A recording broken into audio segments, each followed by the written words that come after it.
Love, life, and lessons from the past. Only at Dear Mags FM with DJ Gene. Minsan na ba kayong umasa at pinaasa lang pala? Yung hindi ka makamove on sa nangyaring pagpapaasa sa'yo. I felt betrayed and deceived. But do I have the right to feel this way? Dear Mags FM, kumusta mga kamags? This is my first time na magsulat po sa inyo. Please just call me Jonas12. Taong 2021 nang makilala ko ang ideal girl ko. Let's call her Zaira. The first time I saw her was when I was in my third year in accountancy. And she was a new transferee in our department. Nag-shift kasi siya ng course from education. At siguro for me, she was the most beautiful girl I had ever seen in my college years. Nakaupo siya sa covered area that time, sa unahang bench. Anak ko naman, parang nerd na may makapal na eyeglasses na nakaupo sa malapit na bench din sa kanya. Panay-titig lang ako sa likod niya at pasimpleng nagbabasa kunwari. And so it started like that until I told my classmates kung gaano ako tinamaan nitong si Zaira. Whenever we crossed our ways, my friends would tease me to her. And since halos magkakakilala na sa buong department namin ang mga accountancy students, nakilala din niya ako as one of the Dean's Lister students in our school. Yes, she knew me na that time. Pero hindi niya alam that I really had a crush on her. But I never had the guts to approach her. Days passed by and it was the time for our examinations period. I finished the exams at nagmadaling lumabas na.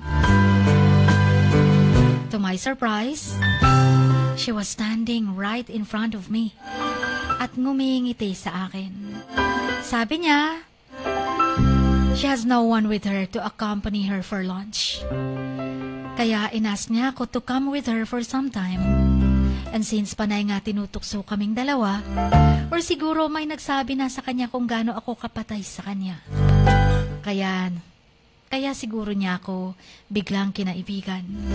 And then I agreed, and we had lunch together. Tatanggi pa ba ako? Yun na yung chance ko. Opportunity ko na to. At sabi ko sa isip ko, siya na. I couldn't sleep the whole night after meeting her. The next day, the same thing happened. This time, she was waiting for me to come out of the exams hall. Feeling ko, nandun si Cupido, pinana ang puso ko. And I felt like all the cupids were playing music all around me. Parang lumulutang ako sa alapaap. Ang saya-saya ng puso ko. And this continued for so many days. Lagi na kaming magkasama. Magsa-snacks, magla-lunch. On the last day of the exams, I gathered my courage to ask for her number. Yes, Jean. Never pa akong humingi ng number niya. She gave me the number and we started chatting. Dati-rate, messenger lang. This time, tawag na talaga. And these small conversations went on for several days. Hanggang sa lumabas ang resulta ng exams namin. Nalungkot siya because she flunked in 2 subjects. Binagsak niya ang English at ang accounting subject. And the same day, she called me and started crying. She told me that she prepared harder for the exams. And she has not informed about the results sa kanyang parents. Dahil daw pagagalitan siya. Ako naman, nagtap ako sa klase. At dahil din slister nga, I agreed to help her. Nag-tutor ako saglit sa kanya. Not only clearing her doubts sa akin, kung sincere ba ako sa pagkakrush sa kanya, but also I was helping her. And at at the same time enjoying her company. Hanggang nag-sem break, nagsimula ulit ang college school. Pero pala, nag-supplementary exam siya, and then, na-clear niya na ang 2 subjects niya with good marks this time. She was so happy, at pinasalamatan niya ako for helping her. I just asked her for a treat. Sabi ko, libre mo naman ako. And to my surprise, she agreed. And this was the very first time na nasa malayo kami, we went out together for snacks. Days passed by and we got closer. We started chatting every day, calling every day, and started sharing our problems with each other. We both used to hang out together all the time, and I really enjoyed her company. Siyempre, talagang matutuwa ka kung ang super crush mo lagi mong kasama. Everyone in my friend circle got to know that I have feelings for her. And I think at some point, alam kong alam na niya kung ano ang meron sa amin. Alam niyang mahal ko na siya. Pero patay mali siya lang. But I was so obsessed with her. Yun bang mababaliw ako kapag nag-a-absent siya? Pag hindi ko siya nakikita, parang not in a good mood ako. Hindi ko kayang ngumiti kapag hindi ko siya kasama sa isang araw.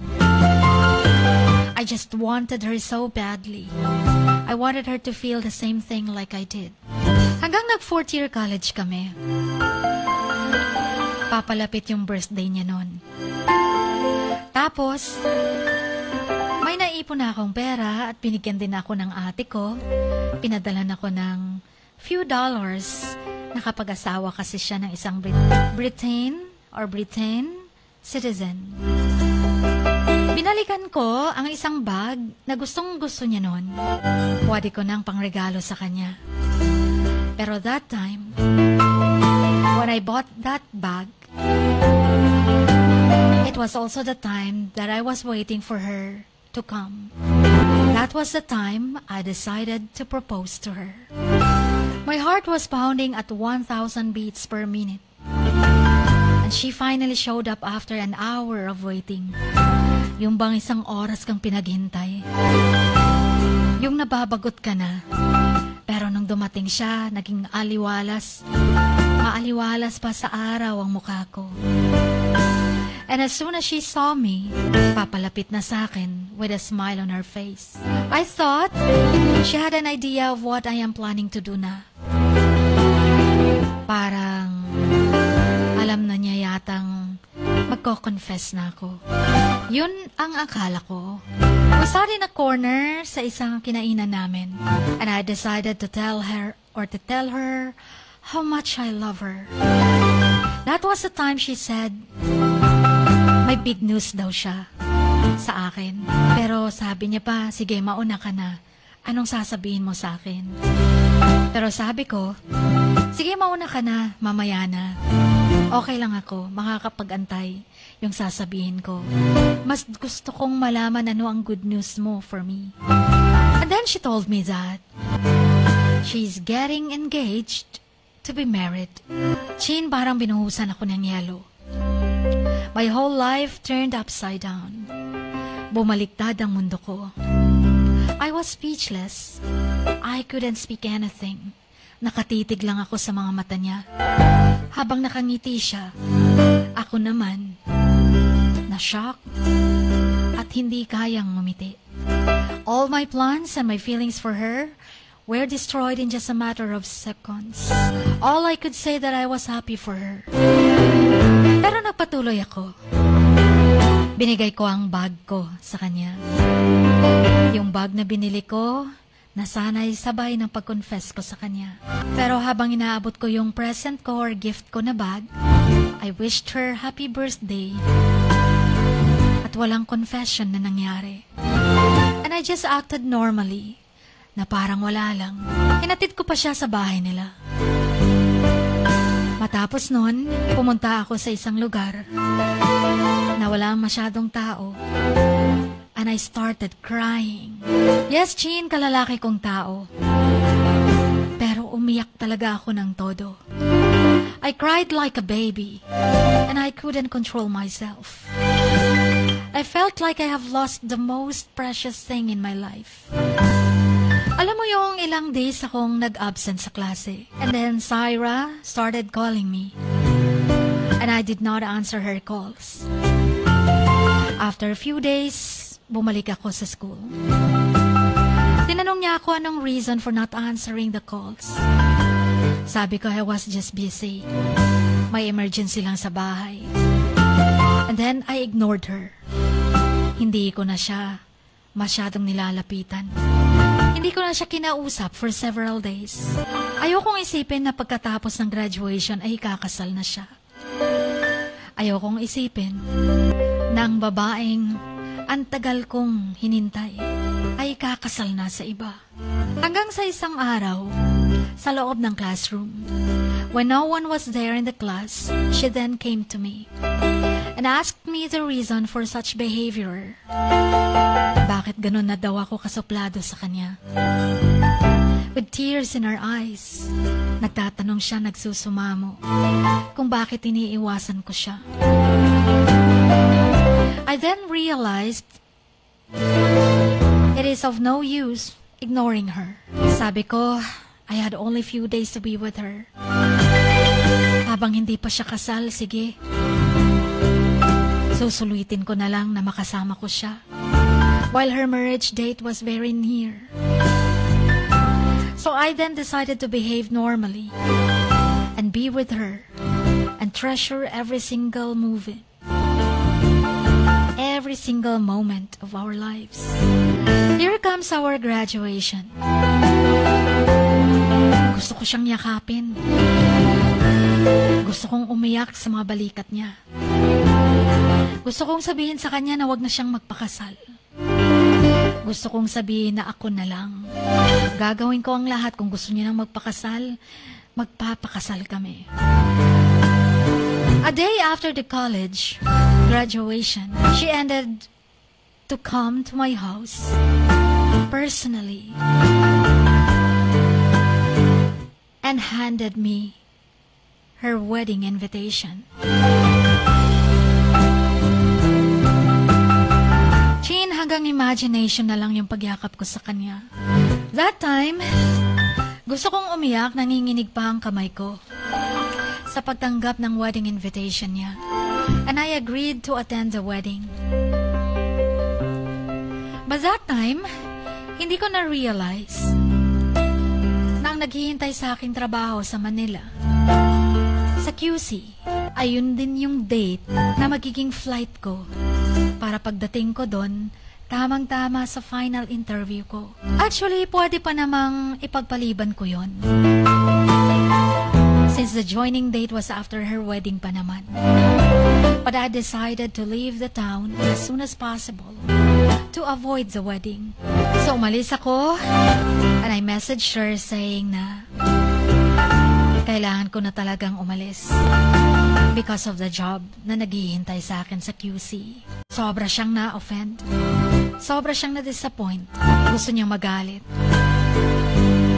But she understood what was going on. Sabi niya nga, ano naman daw magagawa niya? Trabaho daw yun eh. Baka mawala pa daw yung opportunity na yun. Tiningnan ko siya. Gusto ko siyang sigawan na, wala ka ba talagang idea? Umanhid ka lang. Na all of these years na magkasama tayo, minahal kita. Gusto kong sabihin sa kanya harap-harapan na, bakit mo ako pinaasa? But I did not tell her anything, even a single word. I just left. I went into severe depression after going to the other town. Jean, yes, na-depressed ako. Thinking na na-obsessed ako sa kanya. Sobra kasi akong tinamaan. Pahamak kasi sa Cupido. I couldn't stop thinking about her with some other guy. I couldn't stop loving her. Hindi na ako halos kumakain. I stopped contacting my parents. I also avoided all my friends. Nag-disconnect ako sa Facebook ko. After a few days, I realized that I'm not fetching anything by thinking about her. Anong magagawa ko? Ikakasal na siya. I tried really hard to come out of depression and to pick myself up. Until after 2 years of staying away from home and concentrating on my work, I started adjusting to my new lifestyle. Hanggang sa nagsawa ako. Nagpa-transfer ako, balik sa hometown ko. Just when I thought everything was fine, I got a text message from an unknown number. I later got to know na siya pala yun. Si Zaira pala yun. And she got my number from somewhere. Nung nakausap ko siya, she wanted to meet me as it had been such a long time. Gustong-gusto niya na daw ako makita. Madami daw akong i-explain sa kanya. Kahit after 2 years na. So I agreed to meet her as I no longer had feelings for her. Sabi ko naka-move on na ako. Hindi man ako nagkaroon ng ibang girlfriends. Or never pa akong nagka-girlfriend matapos akong ma-heartbroken sa kanya. I met her one day sa isang mall. Papalapit siya sa akin and I saw the same girl with the same attitude and same smile. Oh my gosh. I fell in love with her all over again, Chin. But I don't want to repeat the same mistake I did last time. So, casually lang, nangumusta. Parang hindi nagpahalatang excited ako sa kanya. I casually spoke to her like nothing happened. Sabi ko, gusto ko mang aminin na the same thing pa rin. The same feelings pala meron ako sa kanya. Nagtago lang sandali ng 2 years. Pero napukaw muli nung makita ko siya.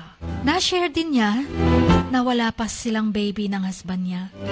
Merong hindi daw pagkakaintindihan. Pero okay lang daw siya. Tanong ko tuloy ang sarili ko. I wondered what would have happened if nag-propose agad ako sa kanya nun. Or nag-confess agad ako sa kanya ng feelings ko for her. Before all the marriage stuff came into picture. Dapat ako ang kasama niya. Dapat ako ang naging groom niya. But Chin, nangyari na ang lahat. Tuluyan na siyang nawala sa akin. And this time around, naisip ko, that was the last na makikipagkita ako sa kanya para tuluyan ang mapatay ang nararamdaman ko for her. Sana one day, may makikita akong isang Zaira na deserve ko at mahal din ako. And to Zaira, wherever you are, I wish you will get everything you deserve. Sana sa susunod na buhay, kung may reincarnation man, magtatagpo tayong muli at tayong dalawang magpapakasal. Chin, until here, sorry for my long story. Ang inyong kamaks, Jonas 12.